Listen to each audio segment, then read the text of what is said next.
Olivia was born on her due date. She came out very loud, and she's been loud ever since. Her laugh, it was like not just a voice laughing, it was like her cells in her body, everything would just laugh. We call her the family sparkle because she is just so bright. I often said that she was like a pop can that you shake up and then you open it and it would explode. She was just always vibrant and enlivened. She lived very much that way, and then she would be very down. She just lives in the extremes. Just a great child, very responsible.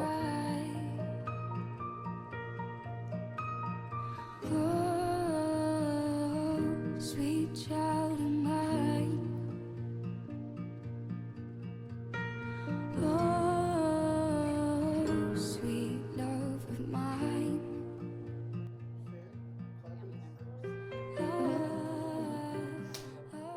My name is Olivia Williams, but I go by Libby. Been going by that for the past 10 years, pretty much. So I was born in Wheaton, Illinois, just outside of Chicago, but I was only there a couple of years and spent my childhood in Detroit. And then my family, we moved out to Steamboat Springs, Colorado. And that's where I spent many years as well, living up in the mountains. I was a gymnast. I did soccer. I played on a little league team with my brother. Did basketball, tried a little bit of everything, was a dancer. So sports were important to me, definitely. And I also really love school. So I really excelled in school at a young age and took a lot of pride in, being successful in the classroom. I would say I've always loved, writing in English. Even to this day, I write a lot of poetry, do a lot of journaling. It's a way for me to connect with my faith. I'll write a lot of devotions, things like that. So writing has always been important to me. I actually won the 3rd grade spelling bee, so that was a big deal at the time. But yeah, I've always loved writing. So. My name is Judy, and I'm Olivia's mom. My name's Michael. I'm Olivia's father. And Michael's from Kansas. I'm from Detroit. We met in Milwaukee and at work. And after a short courtship, we moved to Colorado. In 7 months and 1 day after our first date, we were married. We eloped on a Monday at 11:30, and we've been married 42 years. And it was interesting because it was so fast. We learned a lot about each other, but we knew early on that neither one of us were interested in having a family. So we had a great life with travel and careers and just had fun with our families and our friends. And then Michael, 12 years later, says, maybe there's something more in life. And I'm like, no, this is pretty great. He goes, well, what about a family? And it was quite a shock. And after a little bit of time, I'm like, I guess we could have a child. And we had our first little girl, and that's our oldest daughter, Allison. And fell into motherhood, parenthood. Couldn't wait for number 2, which is our Libby, our Olivia Michelle. And then couldn't wait for number 3. And it was a big decision not to have number 4. So to have such firmness on no family, here we are with a very full family, and it's just been wonderful. So. Well, has been. Yeah, so we traveled a lot. We went to Africa and down the Amazon and Europe many times, and had houses and cars and careers and moved around. And maybe there is more to life. I mean, how many cars do you have? Where are you going to go next? And that's when I decided maybe we should think about having a child. And so I was 90 days shy of being 40 when our first child was born, Allison. So now I'm 70, and I get kids that are in their 20s still. So it's been different than a lot of our friends. Most of our friends that have kids are significantly younger. My path has been it was very conventional for, most of my childhood. It really was a wonderful, loving family, raised in a Christian household. Parents have been married, have had a strong relationship. And really, when I started sixth grade, so middle school, things really started to shift. And I developed this extreme defiance and rebellion and just, developed this attitude and refused to honor authority. And it started getting me in a lot of trouble. It seemed like in seventh grade, there was just something that overcame her person and wanting to just do the right thing and be mindful and telling the truth and picking up on just not being truthful. And there was nothing that indicated an incident that made her this way or friends that were in her life that made her different. But there was a shift, and it continued to the point that I worked in the middle school, so I saw her every day, and her brother was there. I got to visit, see the two of them. But I also managed the discipline program at the middle school, and she was one of the higher girls as far as a discipline problem, which was a little awkward. I think at that time I started developing this fear of being really normal and typical and forgettable. And so I would really actively strive to do things abnormal in order to, not feel that I'm just living this monotonous, stagnant, repetitive life. Started really failing in school, was a frequent flyer in detention, and, my family relationships started to, deteriorate. Around that time as well, I've always had pretty severe obsessive compulsive disorder, but it was undiagnosed. And as I was growing older and in my teenage years, the OCD just continued getting bigger and bigger.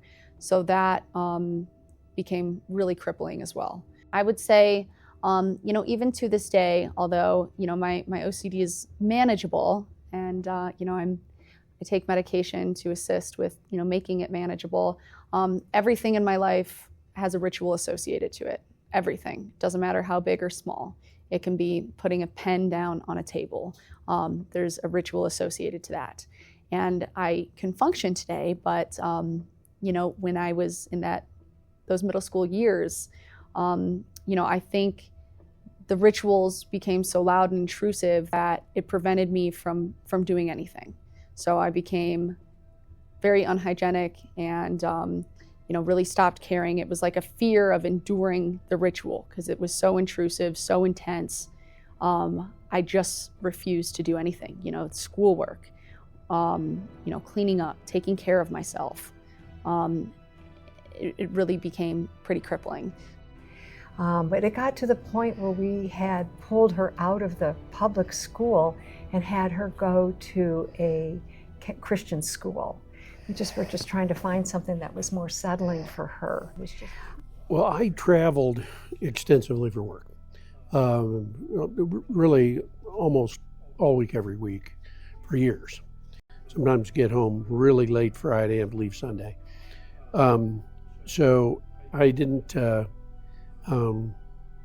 didn't pick up on a lot of stuff. But when I came home, I'd have to be honest with you. I mean, Judy always referred to me as the Disney dad because I see my kids, right? I didn't come home to golf or go out with the buddies and play cards or what. I came home to play with my kids, and I'm home for a short time. So I probably wanted to focus on doing things that were I'm gonna have fun doing. So I didn't pick up on some of the stuff. There's some things that I did hear about. I'm like, whatever, it's kids. There was it's something about Libby that would always kind of strike me, is that she always said that her greatest fear was just being ordinary. She didn't want to be ordinary. She wanted to be like everybody else. She wanted to be unique. She wanted to be her own person. And so that kind of played out as acting up a little bit. So now you're thinking, well, if she wants to be noticed. Well, you know, some of the things she was doing to be noticed were obviously the wrong things. But I probably didn't, I didn't really pick up on some of those as negative behaviors and things that needed to kind of be addressed. I had a lot of friends, but I think, you know, parents were starting to identify me as that, you know, so-called bad kid, bad influence that they didn't want their kid associating with. Just because I was failing in school, you know, and I started recreationally using, you know, drugs and alcohol, you know, started getting involved with boys, and, you know, it was just a bad image, and, you know, my reputation really tanked pretty quickly. In early February of her freshman year, second semester, was out and was with some friends and wasn't honest about where she was going and where she ended up.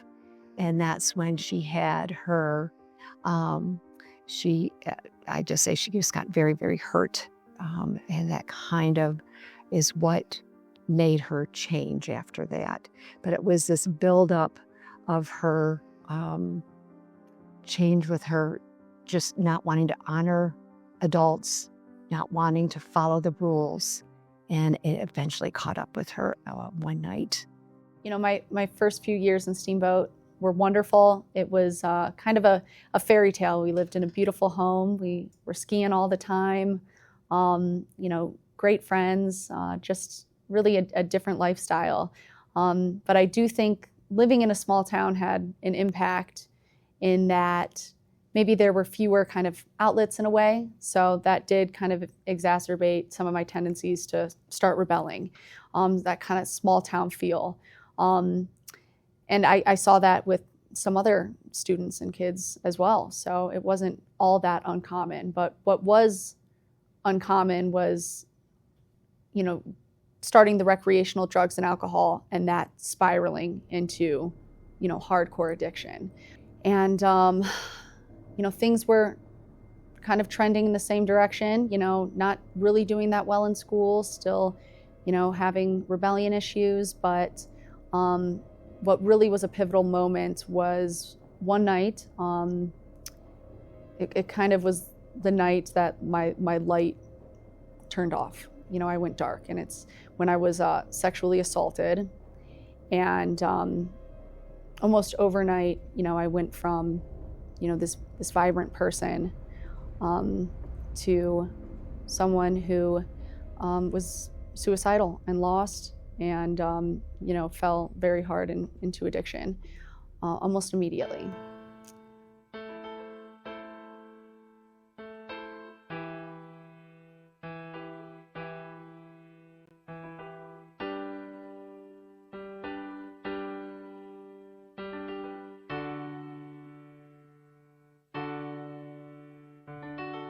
Why does my heart feel so glad? Why does my soul feel so glad? Why does my heart... I went to pick her up that night because, you know, she was just hanging out with a girlfriend.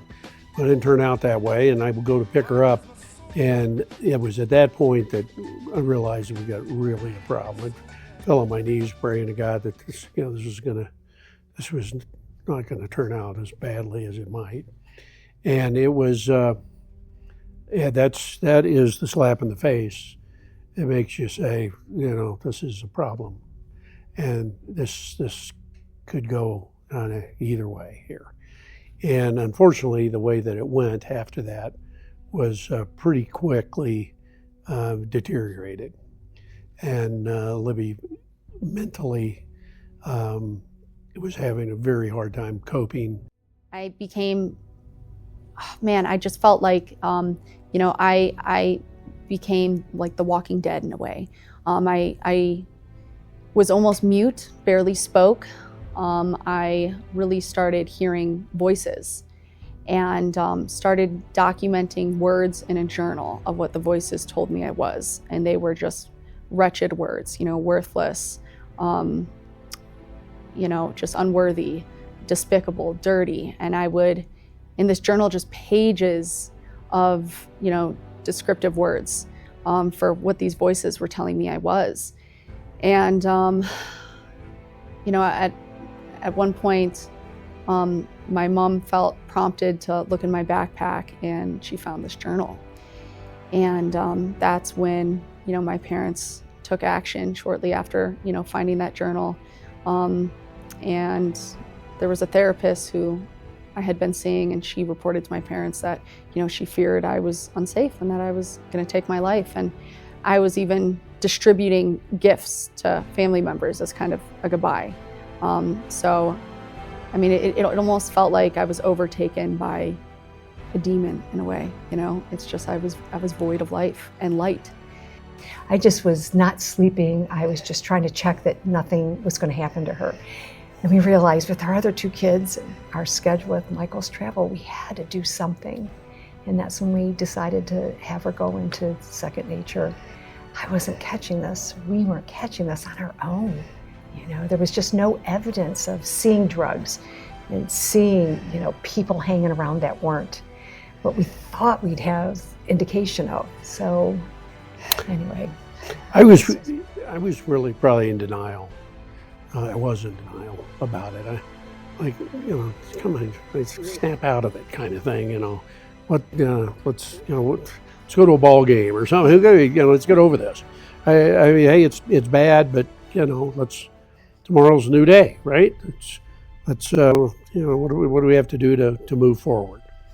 And it just kept getting worse, and she kept getting darker and darker. This is someone who was always up and Arthur Sparkle, and was, a very upbeat child. And it was very easy to see that the change, and that's what's scary, right? Then she starts giving away her things that were meaningful to her. She's giving away to friends and to brother and her sister and something like. Well, now that's a pretty big red flag. And the thing about going to the wilderness with 2N at least made it easier for me, and that's hard because you're taking your child who you just love so much, and several hundred miles away, you're not going to see him. But she didn't really push back on it. Had she really put her foot down and said, I'm not doing that, you're terrible parents to even think, she didn't really push back on it, which in itself made it easier in one way.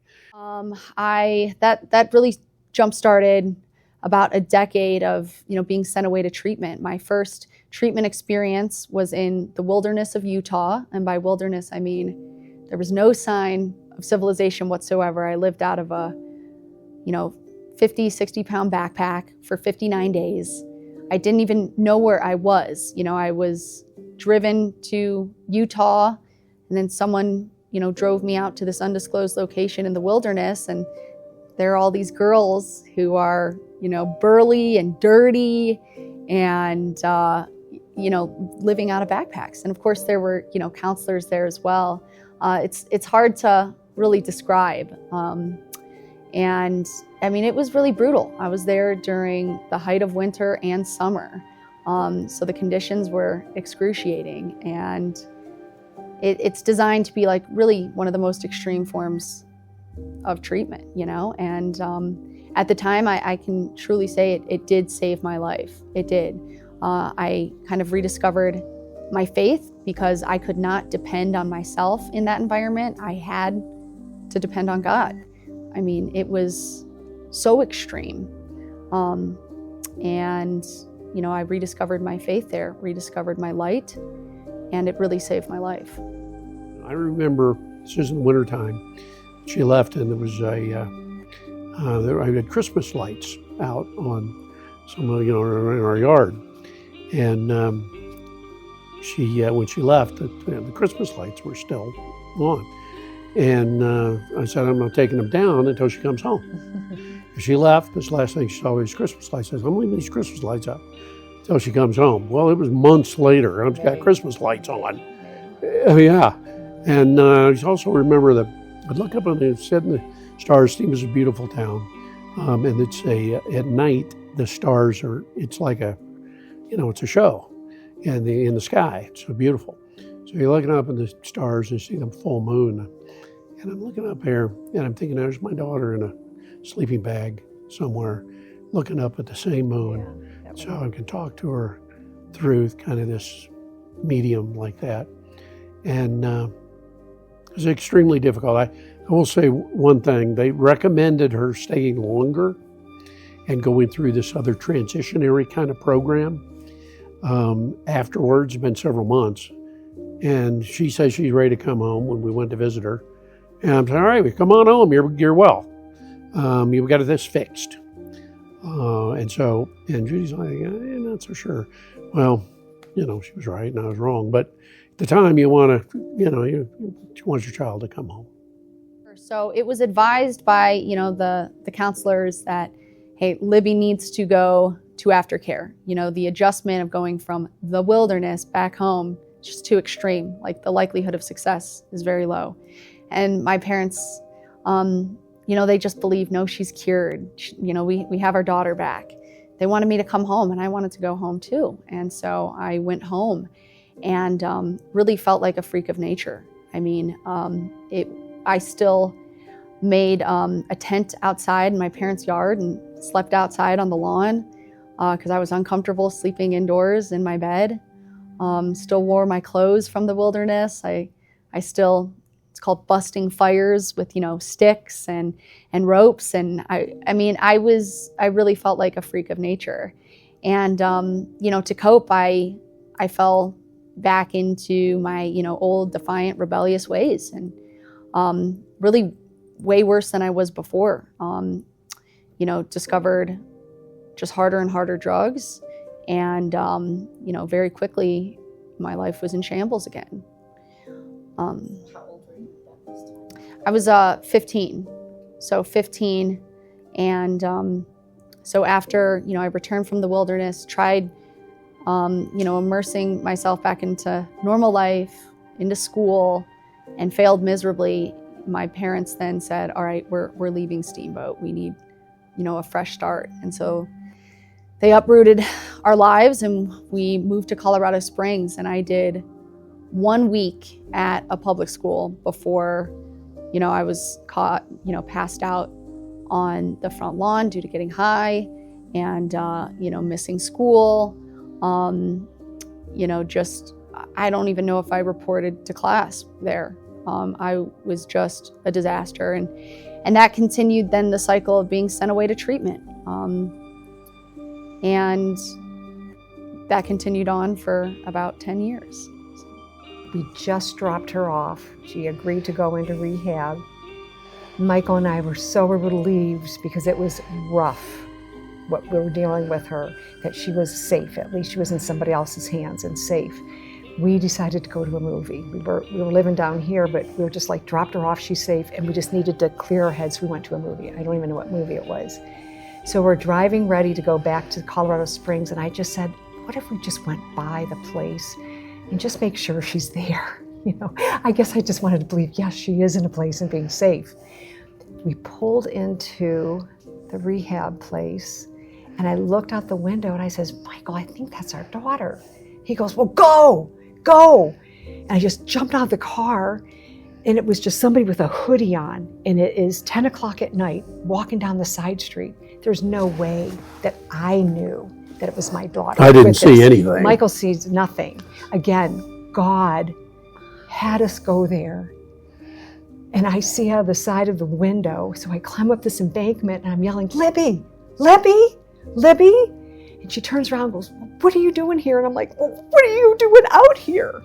I mean, if we hadn't just stopped by, who knows where she'd be.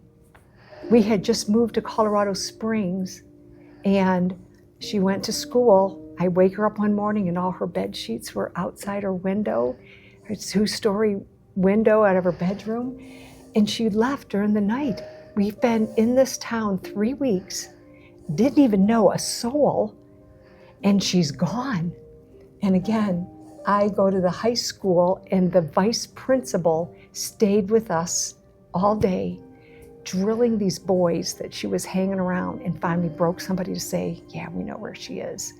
But she left in the middle of the night, could have jumped on I-25 right there at the interstate and be gone. Again, God just kept showing up through this. It was horrible, awful, and both of the girls spinning out at the same time. But we had claimed a verse, Isaiah 41:13, for I am the Lord your God, who takes hold of your right hand and says, do not fear, I will help you. And that's what got our family. We just kept drawing on that. And we remind each other of that. Do not fear, he's going to help us. And we posted that in our house. We moved from Steamboat down here, brought that silly little green card with that verse. Every letter, the brothers and sisters would write it to her, and we wrote it to the kids because we were all just so unsettled with all of this going on. And it's interesting because these things kept happening, and there's a lot more of them, but they kept happening really without Libby asking for them to happen. If anything, she didn't want these things to happen. God's keeping her alive for a reason, and she's fighting it every step of the way. I remember, returning from the wilderness, failing in Steamboat, moving to Colorado Springs, failing after a week, and basically, the trend of treatments just continued. And at that time, my parents said, all right, we're gonna take a trip out to Kansas to visit your grandparents. And it was all a ruse. We get to Kansas and actually visited my grandparents, and the next morning they said, we're gonna go for a drive. I forget the specifics, but we wind up at this building, and my parents parked and they turned around, and I just saw the look on their face, and I knew I was, being sent away again. And, just all hell broke loose. I was in hysterics. I begged them, don't send me away. And, what choice did they have? Like, they thought I was, killing myself due to my addiction. I was running away constantly. The police were getting involved because I couldn't be found. And I truly believe my parents weren't left with much of a choice. They were trying to save me. I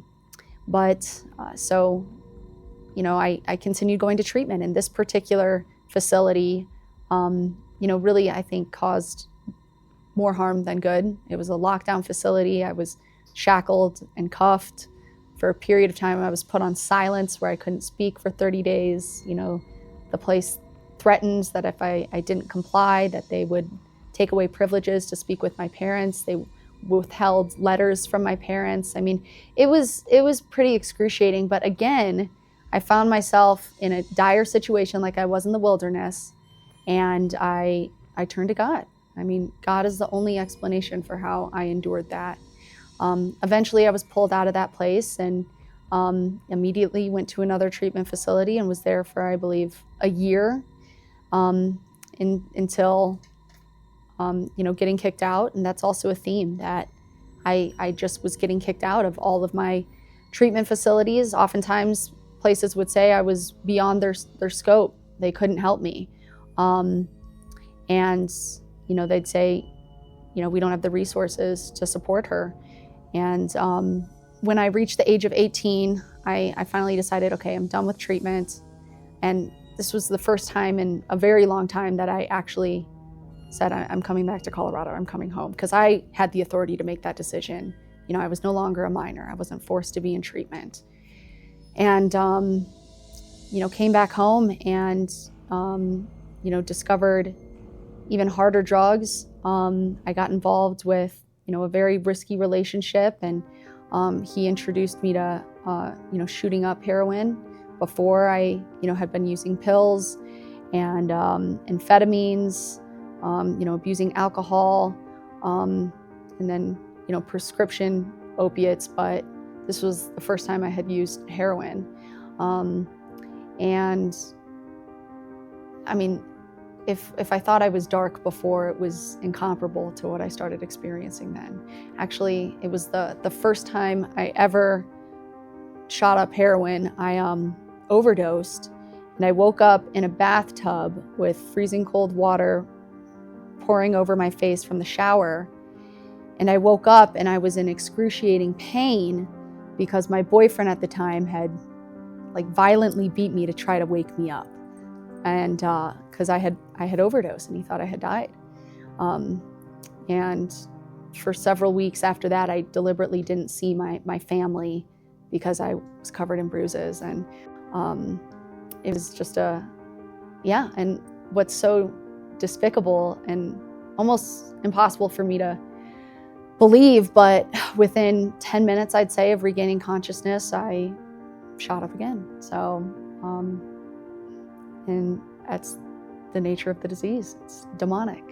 So, I always had a faith, obviously, with the foundation of being raised in a Christian home and my parents being fierce believers. And so I was always a believer, always knew Christ was there, but I've had something that's followed me my whole life, and it's the belief that I'm a guilty Christian, that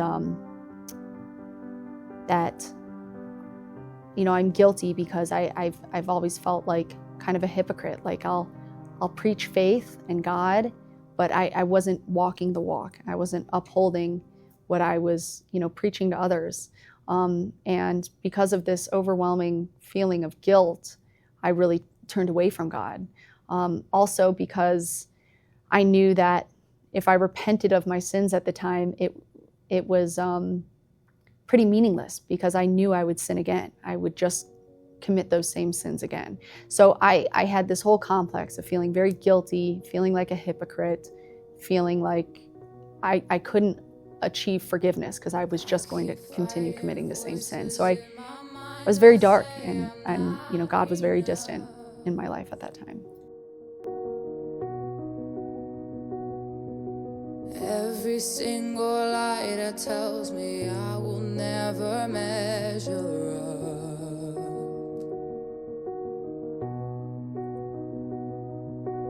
Am I more than just a sum of every high and every low?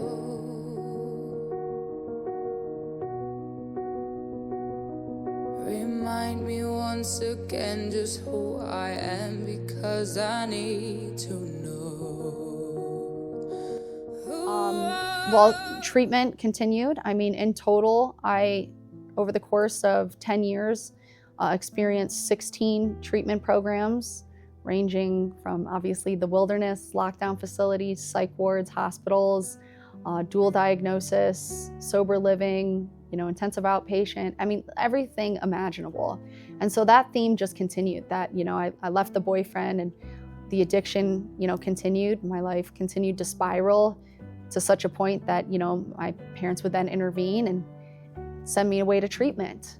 And, would get kicked out of those programs. I'd make so many declarations that, it was the program's fault. I promise I'm committed to doing the right thing. I'm committed to being sober, and just make so many empty promises and just fail repeatedly. But I think for many years of my addiction, I really didn't have the desire to try to get clean. I didn't think I was capable of it. I had started using at such a young age, and that core wound of the assault was so intrusive and loud that getting high was really my only coping mechanism. It was my only instinct. There were times where, even unbeknownst to my family, I had overdosed in public bathrooms at, my school. There was one Christmas where I had overdosed at Walmart. And I then would start waking up in a hospital bed, with oxygen and IVs, with no recollection of how I got there. And doctors would then run a talk screen and accuse me of trying to kill myself because of everything that was in my system. And I said, no, I'm just an addict. And that's when I then started getting sent away to the psych ward on 5150 holds. I mean, every week, I swear, presented a new bottom, It's so clear, and it was really a divine moment. Basically, I woke up in a psych ward, and I had this thought that was not my own. And it was, you've been trying to kill yourself for the past 10 years. What would it be like to try to live? And that was when I advocated for help for the first time in my life. It wasn't being forced upon me. There were no ultimatums. I advocated for it. And I then went into detox, then an inpatient program, and graduated from that program. And I had only graduated throughout my treatment history from the wilderness and that final program. And it's not that program was any more unique than the others, but what was unique was my willingness to surrender, and I was really ready for it. So when I came out of inpatient, I transitioned into sober living. And I think what's really key to note is that although I was sober, I was more dark and miserable and hopeless than I had been since, I had started using over 10 years earlier. And I came to realize that, sobriety wasn't the answer, really God was. And there was one afternoon, I was at my parents' house, and I was sitting on the couch with my mom, and I just felt overwhelmed with darkness and hopelessness. And in that moment, I entered into an agreement with God and basically just said, in this moment is the lowest I am allowing myself to get. I refuse to get any lower than I am right now. It was just a commitment I made with God. And that night I returned to sober living and was watching basketball and felt prompted, and this was not of me, it was definitely of God, felt prompted to turn off the game and open my Bible to the book of James. And I had never read James before, hadn't opened my Bible in a very long time. And the words just resonated with me deeply. It felt like James was a manuscript for life. It was so applicable and actionable. And that night was the turning point. It was me making that first sacrifice for my faith. And that really started my road to recovery.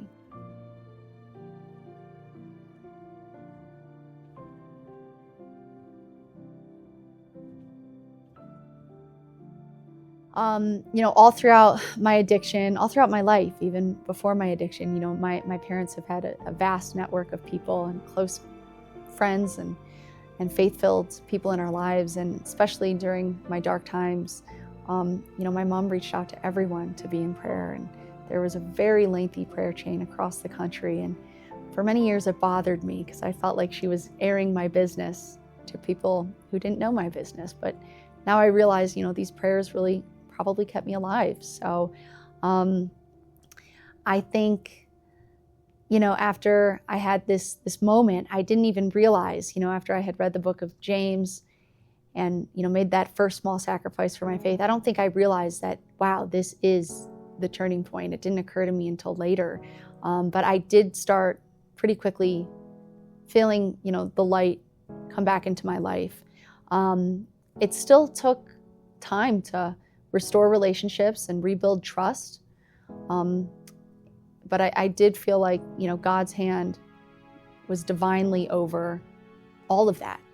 To the point where sober living got really rough. Girls were overdosing and hurting themselves. And I'm like, this is very unhealthy for me. So I wrote a contract to my parents proposing to move in with them. And they allowed me to move in with them. And that's really when a lot of healing began. And that was kind of the foundation of us restoring our relationships. So that was a big turning point, them allowing me to move back in again. I'm so blessed to have, both a brother and a sister, and Allison and Harrison. And I have a million nicknames for my brother. I mostly call him Slovey though. So big story behind that, but he's always been my guy, only 18 months younger than me. And growing up, we would tell people we were twins. And he's always been my person. We even had this exclusive club when we were kids, and he is my person through and through. And my siblings have seen me at my darkest times. I mean, my sister actually came to my rescue the night I was assaulted. She saw me and kind of rescued me in that situation. And my brother saw me in such a horrific state when we were living together in our apartment that he actually at one point said that I wasn't his sister anymore, and kind of disowned me as his sister. And so they've seen me in horribly, horribly dark situations. But the restoration has been extraordinary. So, I'm always kind of the school of thought.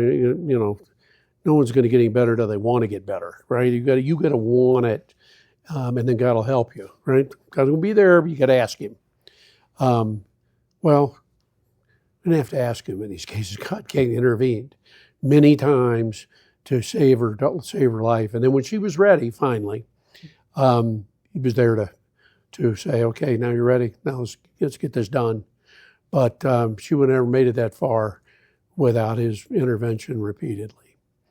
As soon as this last time she got clean, it was like, that little kid was back again. She was grown up and, has some battle scars on her, but she was the same person that we all knew and loved. She acts like how, the best memories that we have growing up. And so now that I'm through it, that's really what I think about. I rarely think about the dark times. It's that's just something to put away. And good. Now the positives far outweigh the negatives. So really, over the course of the past 3 years, I mean, I have undergone a radical life transformation that I never thought was even remotely possible. I mean, I had journal entries from a little girl like predicting that I wouldn't make it to my 18th birthday, almost willing myself to die. And now I am so full of life and eagerness for the next day. And, basically I had this great opportunity when I first got clean, 3 years ago, to start working in senior living. I stepped away from sports broadcasting, and a door opened for me to step into senior living sales. And I started doing that for a couple of years. It was extremely rewarding. I was living in Colorado Springs, then got promoted up to Loveland, Colorado. And then for the past year, I've been in Littleton. And it's definitely by God, but one afternoon felt prompted to just do a little research of ministry job openings. And I discovered Hope is Alive, saw a posting and did some digging, and was extremely struck by their testimonies and their long-term sobriety success rates, the fact that they aren't just spiritually based, they're a Christ-centered program. And in my experience in treatment, there's such a distinction between a program calling themselves spiritual and a program being Christ-centered. And I felt extremely compelled to apply and see what might happen with this opportunity. And basically I had other options, but I felt that God was really just illuminating this path. And at the end of the day, I'm like, I just need to take a leap of faith. I just need to go for it. It's totally unlike anything I've done before, but I need to go for it. And I thought, I'm in recovery. Christ is at the center of my story. This could be an opportunity for me to potentially impact others or for others to impact me too. And in the beginning, I was very apprehensive, and my family can attest to that. I was almost cynical, thinking, how is this any different than any other program? You know, I've experienced them all. You know, what distinguishes this from all the others? And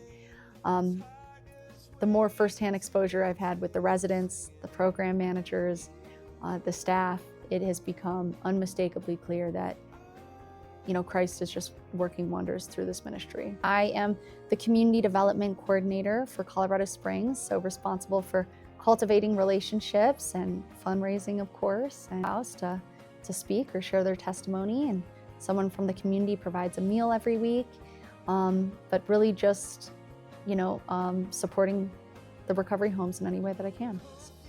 You know, it's so interesting. Really, the past 3 years, I have avoided anything in the recovery realm. I've wanted to be as normal as possible, run from my past, try to suppress it all, and just be, you know, a normal person, not be this former, you know, junkie addict. And what Hope is Alive has taught me is that, you know, sharing my story and experiences with others, it's been very healing and empowering. You know, I don't have to be ashamed of it. I don't have to shudder at these memories. So I've been attending the same church for about 10 years, and I'm very well connected with this church. Basically, there was a service where, you know, the pastor said, you know, water baptisms are in the next couple of weeks. And my mom had been just kind of this chirping bird in my ear saying, hey, it's something you should really consider doing. And I just really felt overcome in that moment that, yes, I need to be, you know, born again and declare that I have new life. And so I signed up for a water baptism, and it was really a special experience, one I'll never forget. I felt just this surge of adrenaline and newness when being submerged in the water and coming out. It just felt like, you know, that I truly was born again. Here I am, you know, I'm purified, I'm clean. And I hadn't felt that in years. I think ultimately when I, you know, reflect upon my life experiences, you know, I was never someone who was supposed to become an addict. I was raised in a beautiful household, loving home, wonderful parents, and, you know, had a very privileged life. And I think what's become clear is that, you know, addiction certainly does not discriminate. It can affect anyone at any time. And I'm so grateful that I never completely lost my faith, and that it was always something that I knew I could go back to. But it was about readiness. It was about when I was ready to surrender and make the sacrifice. But what was key is that even when I completely lost hope, you know, I did have people in my life who were still praying for me and still believed in deliverance, believed that I could be free from my afflictions and addictions. And I truly believe that that carried me through and perhaps saved me from some of my darkest years. What I will say, and I wish I could give like an instructional, step-by-step instructional how to achieve this life transformation, but really what was so key for me was when I was ready and when I started making those sacrifices for my faith. And the change was extraordinary and almost instantaneous. You know, when people say, I don't believe in God, or how do you know for sure? I mean, you talk to God. I mean, what is that? You know, I get people, you know, people think you're crazy or something. Well, say there is absolutely no doubt in my mind that God was personally involved in our lives and saved Libby so many times. And when Libby's finally ready, she finally took forever. She's finally ready to say, okay, I'm ready for this new life. God was there. And it was almost overnight. Overnight. Literally changed overnight, because at that point she finally said she's ready. I said, okay, I'm going to keep taking care of you, keep saving you. And finally she says, okay, I'm ready to kind of save myself now a little bit. And the minute that happened, she was a new person. And, you say you're reborn, and, but that's just, like you say, that can be a cliche. And Libby was literally a new person, completely reborn. We knew it was in there. We're waiting to see it. Hope that we see it. But no, we see it every day. Her story, hopefully, can help other people. I don't know if her story as parents can help anybody, but her story personally, I think, can really help others, because that shows that there is a light, right? You can survive this, and you can lead a really wonderful life. Beautiful life. Yeah. This fighting is settled. She is so settled. God took over, and that's true. He handed over. I know it's so cliche, nothing new, no new word, but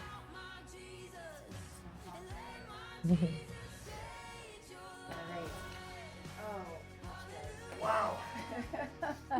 Thank you. And I learned that the more I drew near to God, the more He would draw near to me. And that, faith is actionable. And, without works, it is dead. So I had to put forth action and commitment into my faith, into my relationship with God, into my relationships with my family, in order to experience this radical life change. I will say that, hope is never lost. It is never lost, although one might feel completely dead and the light has burned out. God is, He's the light of the world. So He can reignite that light within us if we just reach out to Him, make that sacrifice for our faith. And that was my experience.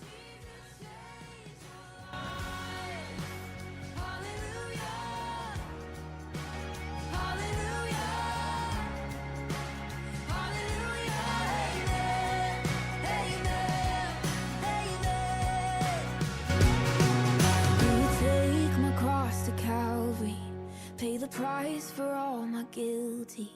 Who would care that much about me? Let me tell you about my Jesus. Oh, He makes a way